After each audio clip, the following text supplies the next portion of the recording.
What is up, everybody? Welcome back to the Back Pocket Podcast. I am Serge Kadali, and today we are back with another draft video. And today, me and my co-host Charlie Nidell are going to be going over three of our players that we are much higher on than consensus, basically draft sleepers. So I'm really excited to get into this video.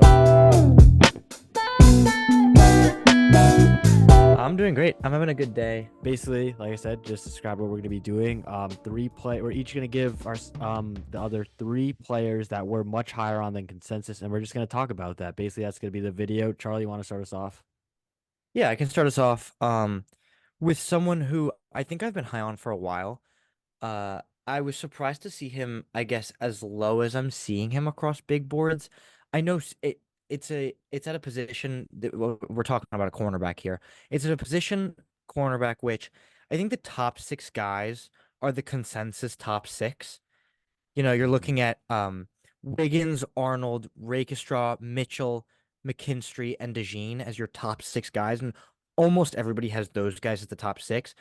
But looking through um, Dane Brugler's scouting reports, he has Ennis Rakestraw as his seventh best corner, and I'm starting to see. I think Rakestraw for me is probably in my top four, so I think that seeing him a lot of the time outside that top four is surprising to me. Look, Rakestra is not the tallest of corners. I know we've started to get a lot taller at the cornerback position, but he's Mhm. just shy of 6 feet by about a half an inch. Um, and he can run with the best of them.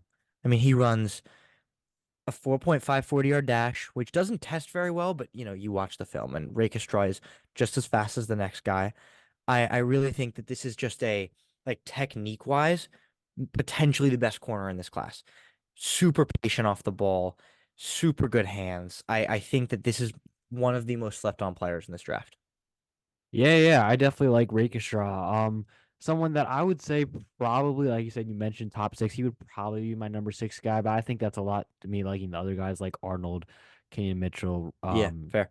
Kool-Aid, Wiggins, DeJean, all those guys. But I do like Rakeshaw a lot. I think one of the main concerns with him, not even into account, tore his ACL in 2021, also suffered from injuries in 2022 as well. Very aggressive player, very aggressive. I think he projects as a man corner. I would say that's probably one of his strengths. Um, but yeah, I definitely do like him. I understand why he's falling, but at the same time, I think whoever gets him, especially if it's going to be like that, where I'm seeing him kind of right now is like mid to late second round. If someone gets him there, I think that's great value. Yeah, no, and I actually see Ray Castro a little bit higher. I guess that's why he's one of the players I think people are sleeping on. I think this is a probably a bit of a reach in the first round, unless you have that need at cornerback and the rest of the guys are gone. But I think that this is a early second round corner, just because, like, I mean, again, super patient, super aggressive. This is a player who I think projects best, as you said, in a man coverage, a lot of press coverage, super physical guy. Because, Hmm. again, look, he can run with the best of them, but at the same time, he does not have that Devin Witherspoon or Tariq Woolen or someone who projects at like a 4.3 speed. He doesn't Hmm. have top end speed or top end height, so it's going to be hard for him to play. I think in a lot of different coverages. But again, he was versatile in college.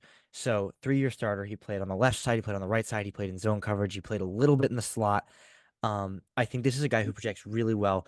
Probably my cornerback four for this year. Probably it's actually really hard to say because I actually really like the corners in this class. I'm gonna call him my cornerback five for right now. But it's so subject to change with these corners. Yeah, no, definitely. I think I like Ennis Rakestraw a lot. I would say another thing that may be a bit of a concern is that I wouldn't say a concern necessarily, but he does love press coverage, but he doesn't have necessarily like the weight as of some of these other guys in the class. He's a little bit not undersized, but like not as big, basically. But I think also you see cornerbacks nowadays like Sauce Gardner, who is kind of like that lanky frame, but he's just like that wingspan and that doesn't have top end speed either, similar to Rakeshaw. And I think corner in this league, I think the direction that it's going right now. So no, I do like Rakeshaw. So I think right now, what I would project, like I said, mid late second round is what I see him going at, but I think I wouldn't mind him being an early second at all. Yeah. Yeah, definitely. So I'm gonna go on now to my first player. This guy's kind of, I would say, late day two, early day three pick. I'm gonna say my first guy is Javon Solomon out of Troy. Um, as a Jets fan, I've probably talked about this a lot, definitely to my friends, but I love Bryce Huff. He's one of my favorite players in the NFL. I was so sad to see him go. And I think that's one of the main reasons why I love Javon Solomon, because he really reminds me a lot of him.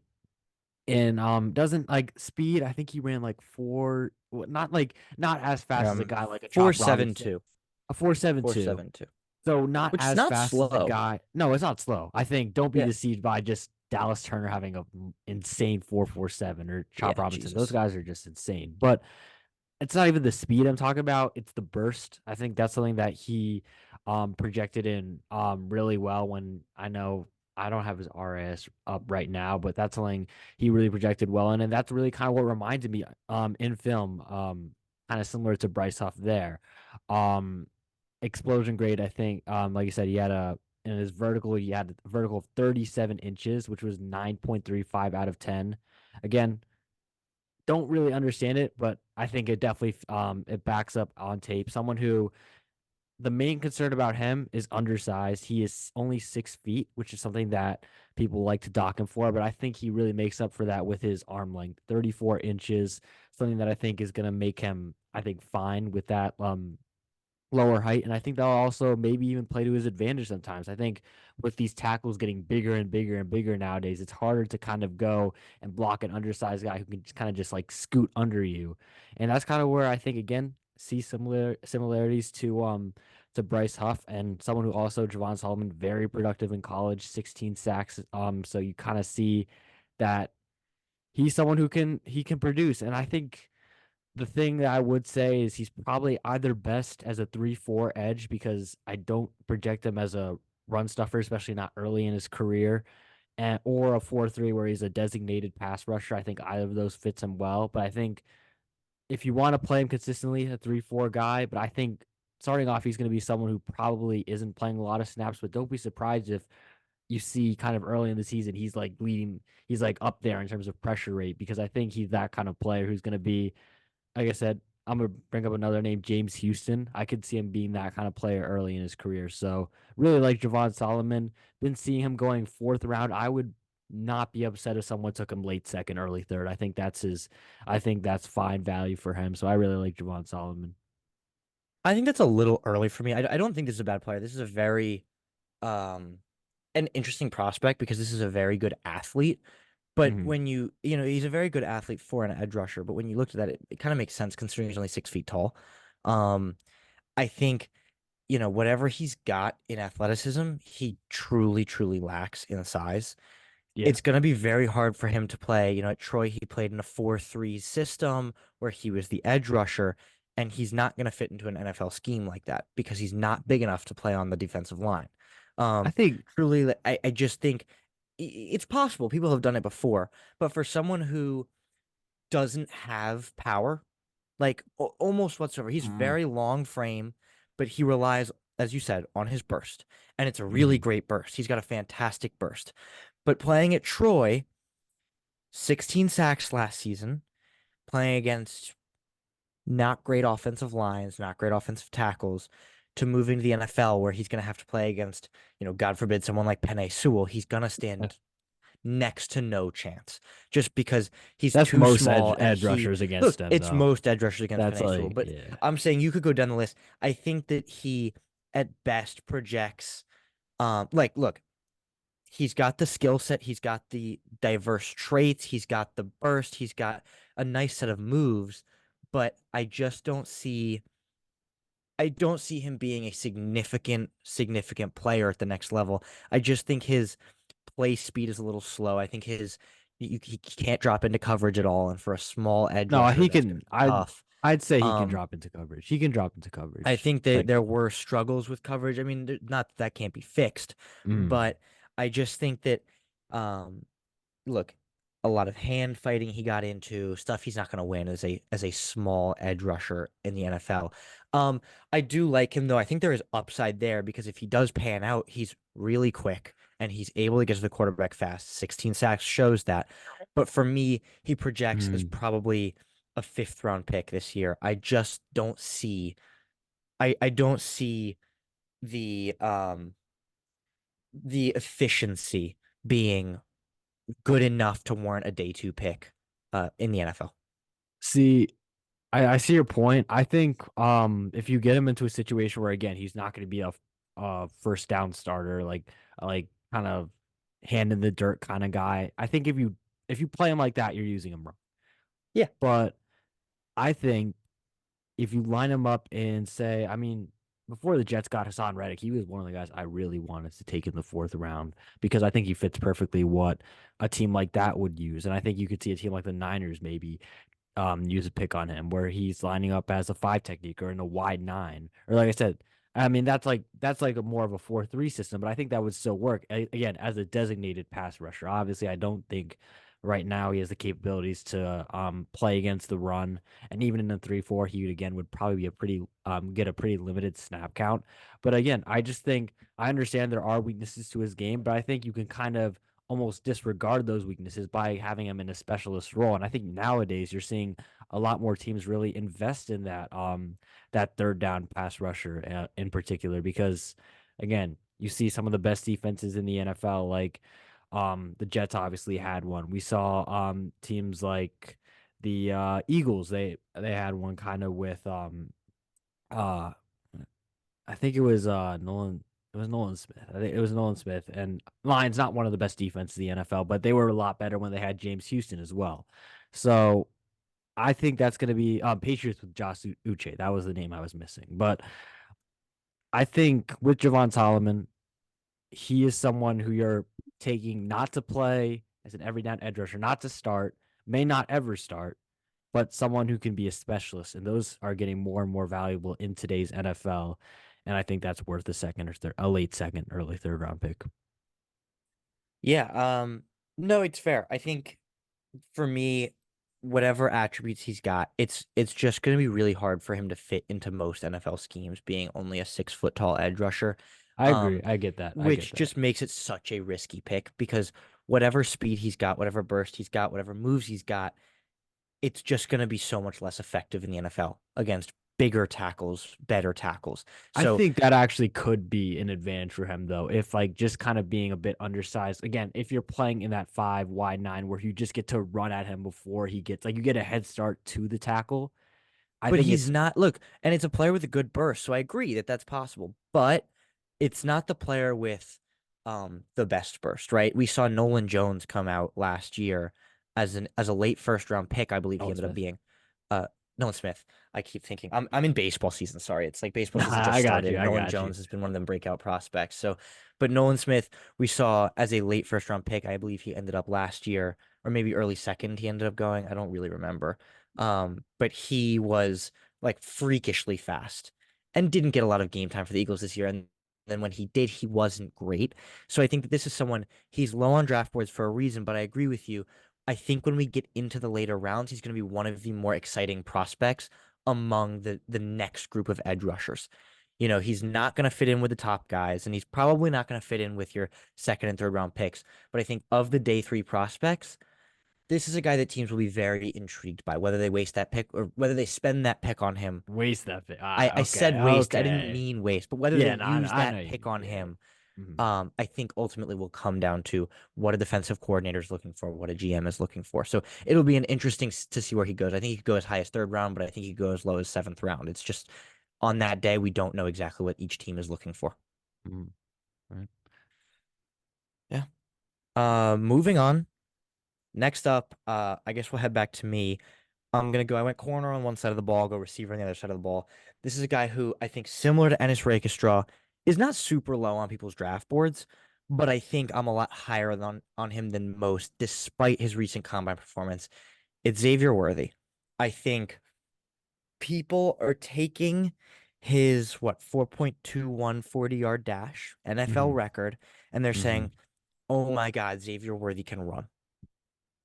And that's what you should be saying. But I think that the side that I'm trying to look for is the not just, oh my God, he can run. Because Xavier Worthy can do a whole lot more than just run. Xavier Worthy, I mean, he even pointed this out afterwards. This is a an extremely good route runner. He's not huge, but he is very, very slippery in coverage due to his speed, due to his athleticism, just due to the fact that he is of a smaller build and he will get lost in coverages. It's going to be hard to guard him. I see him, you look at him, and there's a little bit of Tyreek Hill in him. I'm not going to say he's going to be the next Tyreek Hill because it's Hmm. outrageous to say anyone will ever be the next Tyreek Hill. Hmm. But with a guy that's that quick and that, he's got good hands. He's a very dependable player. I absolutely see him being, totally locked in the first round for me.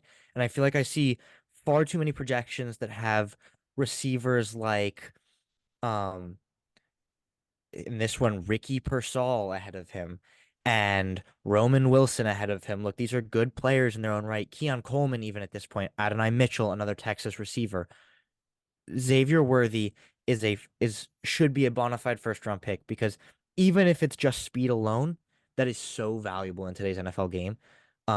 That I think he absolutely has to be nailed in that first round. And I think I see way too much. Maybe he's a second round pick. Maybe he's probably not a first round pick because there are other guys who are better. And I don't think there are other guys who are better. Yeah, I mean, I'm no, I like Xavier Worthy.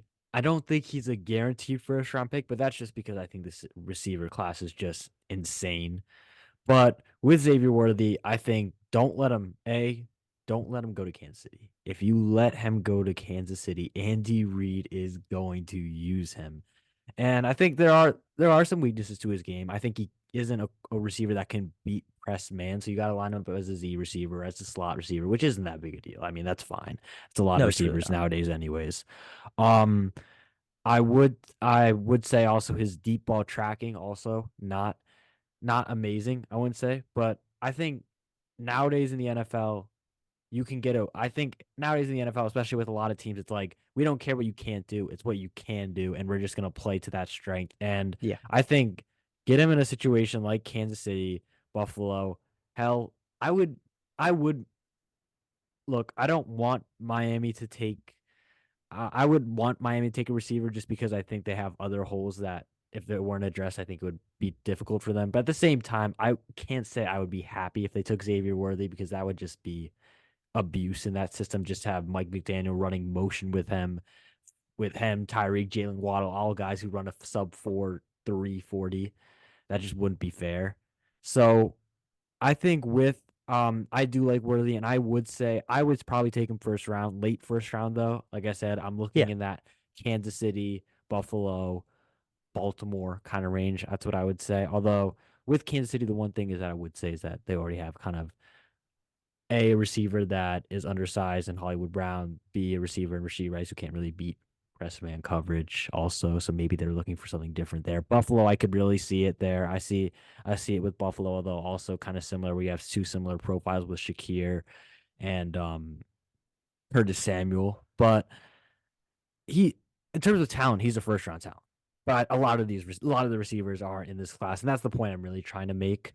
But I do like Xavier Worthy, no doubt. I think definitely has a chance to be a game breaker in this league.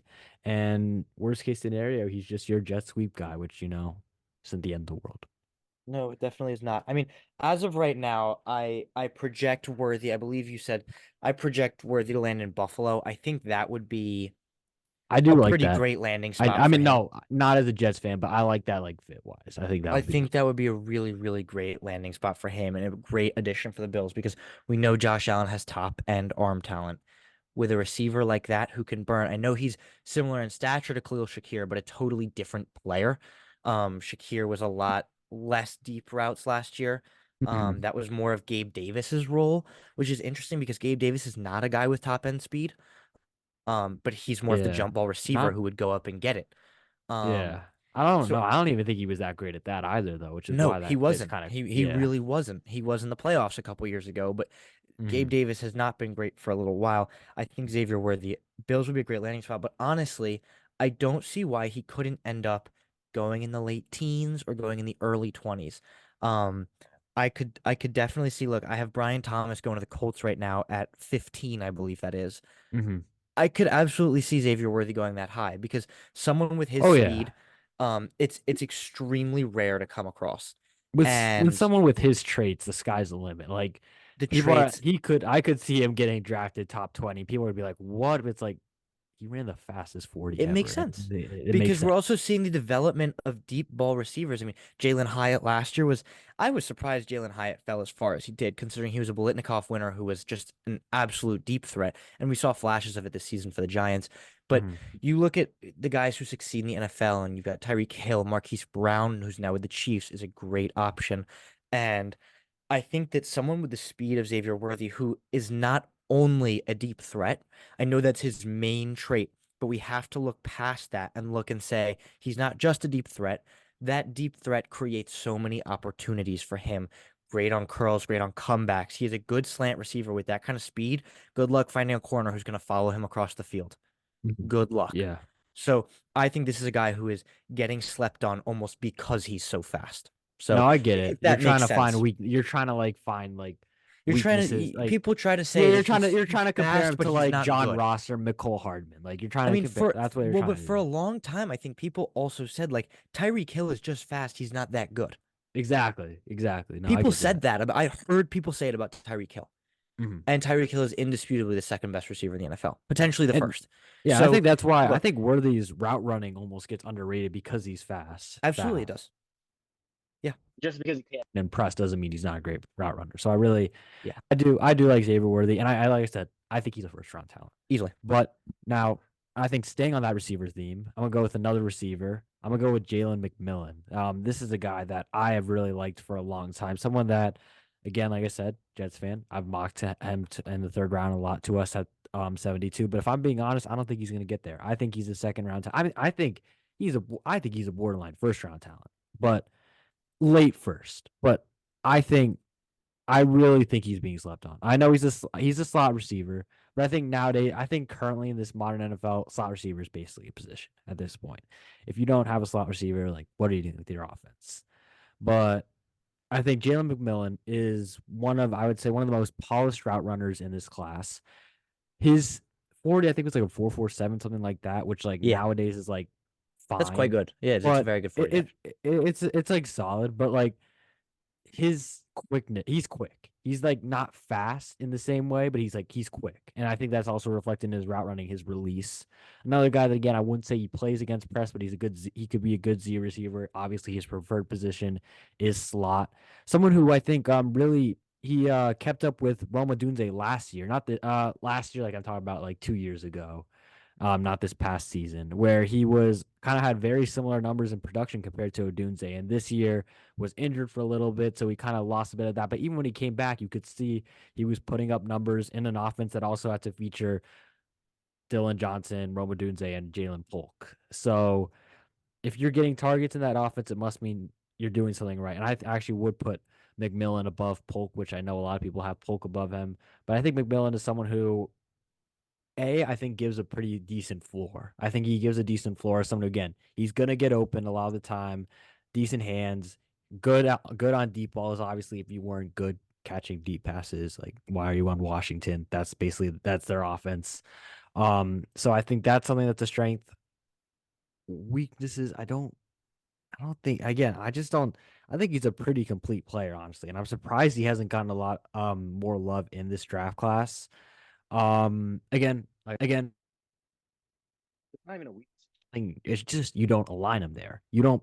It's like saying a weakness of the receiver is to play tight end. You just don't line him as an X receiver. You line him as a Z. You line him probably as a Y, and he's going to be a good receiver. He's going to be a productive receiver. I would say I wouldn't be surprised if he puts up like 800, 900 yards rookie year. I really think he is just a very good prospect who I think also has pretty high potential, which is why I say he's a first round level talent. So I think, yeah, no. I think I really like Jalen McMillan. Someone who I'd say also has good size, by the way. I know he's a slot receiver, but he's like 6'1". I want to say 6'1", 6'2", He combine. is, I'll tell you in a second. Yeah, let me see. He is 6'1" on the dot. 6'1". That's pretty good for a receiver, especially for a slot receiver. I think It's not that's bad. pretty good. Um, so yeah, no, I think Jalen McMillan top of my head, I don't know how many receivers I put above him, but I will say he's in my top 10. And in this receiver class, that's no small feat. So, yeah, Jalen McMillan, that's a guy I'm really high on as well. Yeah, for me, McMillan sits right around, I think probably would project outside of my top 10. But I think he's a guy who's going to sit right around 12 or 13, maybe 14. I could see him as low as 15 or 16. Um, just because I think that there's one big weakness in Jalen McMillan's game, and that's his strength, his actual physical strength. Um, he got open a lot from the slot, Mhm. and he's a really great route runner. But when defenders showed physicality, that's when he seemed to struggle more. I think that he's going to need um, routes that are gonna get him open in a sense. He's going to need to be playing against zone coverage because I think, look, in press he's not going to be as good because of the physicality, and I think he's a very good route runner. I think he's going to find the spots in the zone where he can sit and where he can make catches. Um, but I think physicality is the one big weakness I saw in McMillan. And then the only other thing that I saw a little bit of problems with, I think he has the potential on the deep ball, but looking at the numbers, he dropped he dropped half of the passes that he was thrown 20 yards downfield, Yeah, but I think 20 which is a yards concern. downfield, 20 yards downfield, also drops are like also they're all contest. A lot of them will be contested throws. No, they will be It's contested not balls, but something only he was only thrown the ball 6 times. Or he had, sorry, 6 catches on 20 plus yards downfield and 3 drops 20 plus yards downfield, which means they didn't use him as that deep threat. I mean, they had Roma Odunze, so they didn't need that. But exactly. I think he doesn't project there as an NFL player. I think he's going to be used a lot more to sit in zones with curls or get open on the outside with zigs and outs and run across the middle of the field. But I think that, again, you said it, that's what they'll use him for. Um, if he ends up with a team like the Jets who have Garrett Wilson as their ex receiver and they have the deep threat, they don't need him to be that. They Mhm. can use him in the slot, and that's okay. For me, I don't think he's a round one talent. I don't think he's quite a round two talent. I sit on the border of around 2 to 3. I think I wouldn't be shocked if he goes in the late second round, but that's probably the earliest I would take him. I probably see him ending up in the early to mid third round. Mhm. Nah, I mean, I hope so. I think the thing about McMillan is that, like I said, again, I know play strength is something that has been expressed as a concern, but again, I think route running. The thing I do disagree with you about is that man coverage. I think he's gonna eat up alive. I think he's gonna be with his route running skills. He's very nuanced. I think he's kind of similar to I would say I would compare him to McConkey and Pearsall in that retrospective, but I think his hands also are something that are a really big strength. He doesn't drop a lot of passes either, and production, obviously. I think I am someone who values production. I know a lot of people don't because they're more concerned about projection to the next level, but I think showing that you can do it against college talent, D1 talent is important, and he has shown that he can. So no, I think I'm not going to compare him to Amon-Ra St. Brown because that's just crazy, but that's kind of the profile you're kind of looking at when you're seeing someone with, again, not elite top end speed, which obviously I think a lot of people are looking for nowadays in receivers based on how high they rank them. But he's quick. He's quick. He's a good route runner. He's got dependable hands. So he's someone that really realistically is someone that you could definitely look for on third down and be comfortable throwing the ball to. And like I said, again, nowadays being a slot receiver isn't really a dock because some of the best receivers in the NFL, Yeah, the past few years, are slot receivers. I already mentioned, say, Brown, Cooper Cup as well. I would say Tank Dell really had a great rookie season. So I really like McMillan. I think he's someone that in an offense with a good passing attack, I think he's going to be an immediate contributor there. And I think again, like I said, I'd say he'd be one of the safer picks, especially for a day two pick. He'd be one of the safer picks in the draft. agreed. It's an NFL ready player, I agree. definitely. Moving to the next one. This is a guy who I think I don't see him mocked in the first round ever. Cameron Kinchens, safety out of Miami. Um, I don't know why I don't see him mocked in the first round more because I think this is a first round talent. I mean, almost guaranteed a first round talent. Um, he's not an elite athlete at all. Pretty like on the slower side for a safety, but he won't play in one high coverages. He'll play in two high shells. That's what they're going to use him for. And he's an absolute zone hawk, a ball hawk. Just gonna absolutely, no matter where you throw the ball, he's going to be hunting it down. And I think, over the last 25 years, only three players have amassed 10 interceptions um, at Miami, and that's Ed Reed, Sean Taylor, and Cameron Kinchens. That's pretty good company to be in, if you ask me. That's Mhm. two of the best safeties of all time. And not saying that Kinchens is going to pan out like that because he's not the athlete that Ed Reed or Sean Taylor was. Um, but this is a ball hawk. That's what he'll be used for. The ball skills are just that's the one thing that I think makes him the first round talent because he's not the elite athlete. And I think when you split it up into two categories where athleticism and ball skills, because those are for the most part you can group everything a safety has to do into those two categories. The ball skills are there, the athleticism is not. And I think that's definitely worth the first round pick because we've seen safeties getting interceptions. I think most of the time it's safeties getting the interceptions on deep balls because we're seeing a lot more deep balls being thrown. You see guys like um Justin Simmons is one of the highest interceptions tallies in the NFL since he was drafted, and that's a guy who, again, just a ball hawk.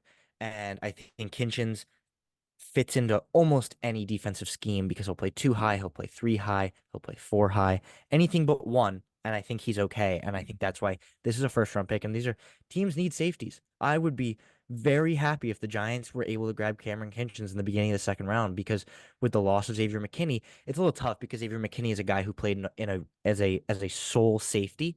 Um, but if you wanted to play Cameron Kinchens alongside Dane Belton or alongside really anybody else up top, I'm very happy with Cameron Kinchens up there.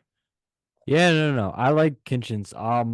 Someone who I think definitely passes the don't look at like the measurables, all that, all the testing, watch the film because Yeah, he probably was someone who like suffered the most from the combine, really didn't test well just at didn't all. test well. He didn't test well. Much One better at his point. pro day though.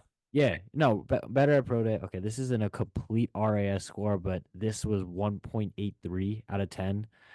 Speed definitely tested poorly and size was okay, but here's what I will here's what I'll say about Kinchens.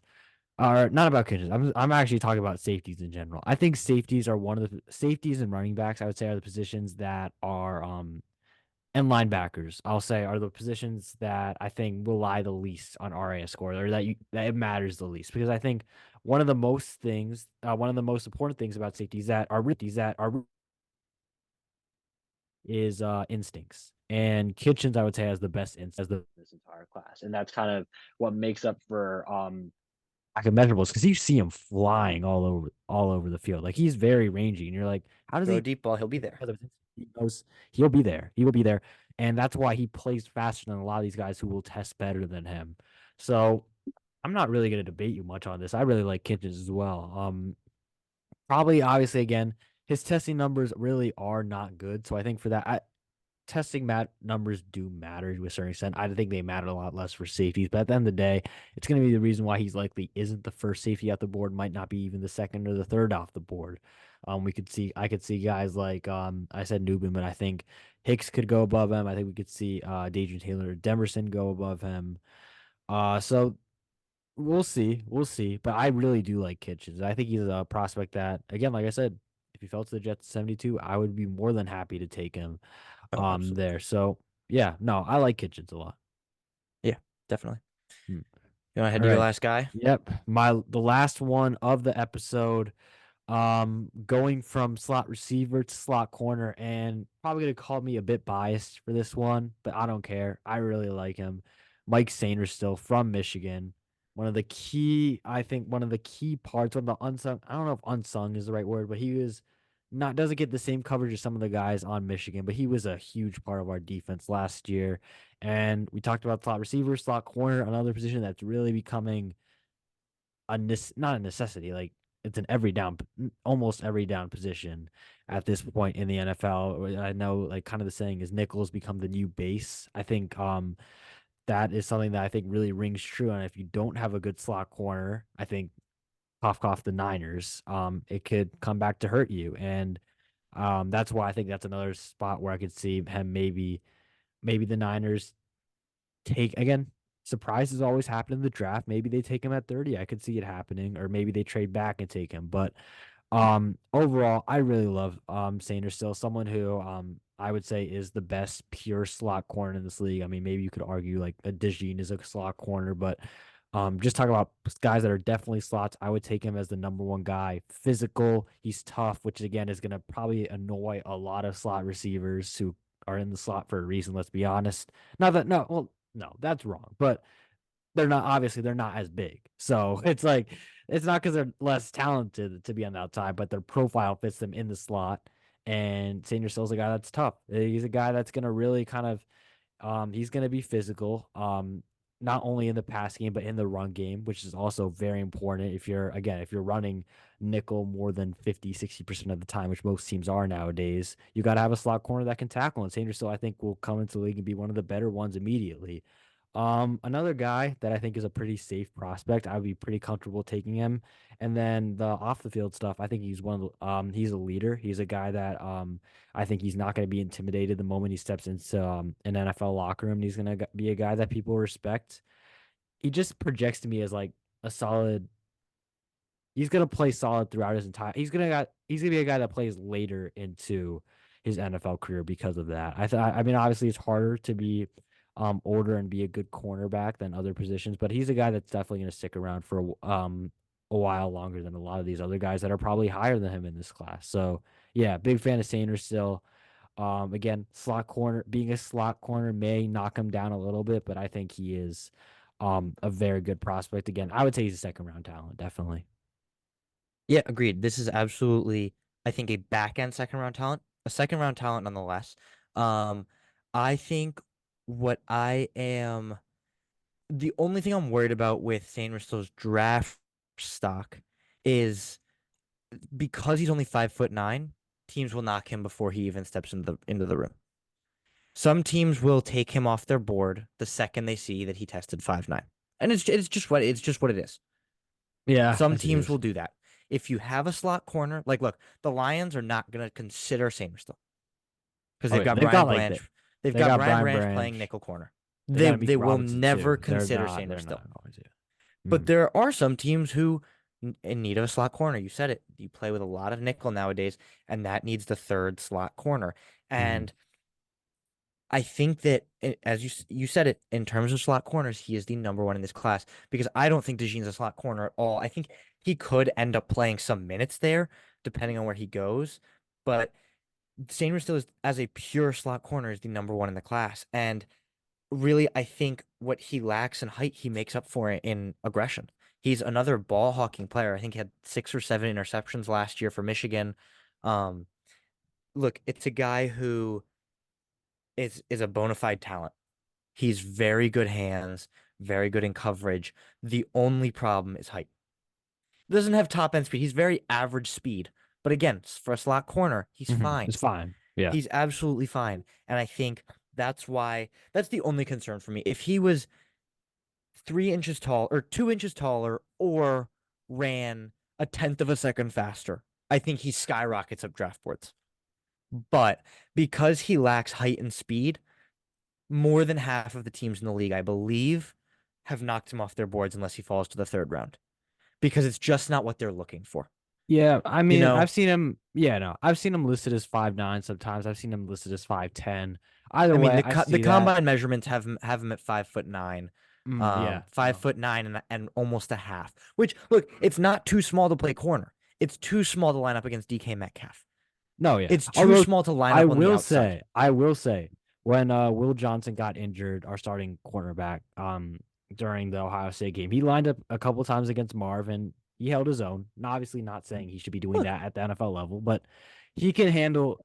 If you're going against a big slot, I mean, what's a good example? I'm not gonna say Allen Lazard because he's not a good big slot. But like, if you're going against a guy that's big that will play in the slot sometimes, which I think a lot of receivers nowadays you're gonna line them up in the slot, just in general. Isaiah Like, Hodgins but plays in the slot a lot. yeah, exactly. I think he's still Not gonna be not a able to great match up. player, but I think he's gonna still match up fine against that. And I'm looking at his RAS score right now. I mean, speed, like I said, it's not going to four be four great. seven. It's not. I mean, 4.47 isn't bad. I think that's fine. But then you look at his explosion grade, and it's according to them elite, 40-inch vert.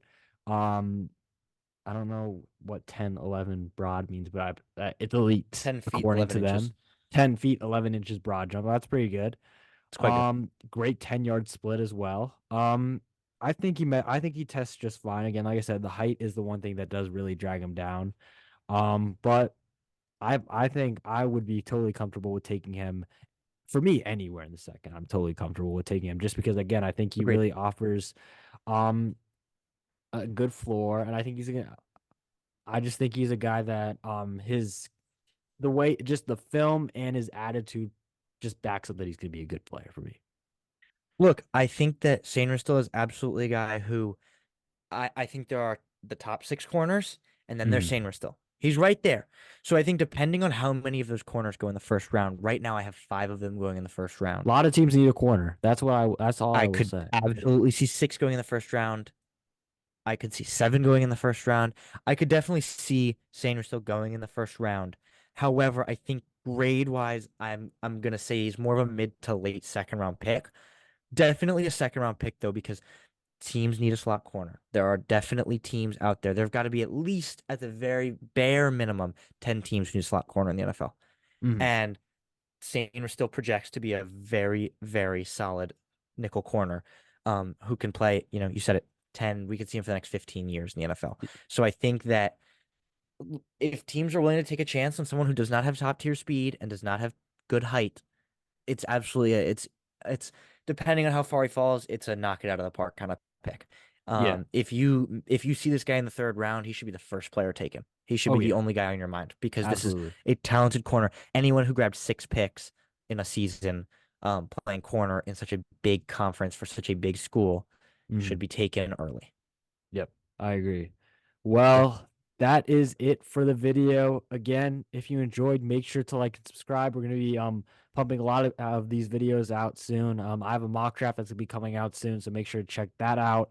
Might be out actually before this video, probably will, but make sure to check that out. We'll be doing more of those stuff. Big board rankings that'll probably be coming out soon, so make sure to stay tuned for all of that stuff, and we'll see you in the next one.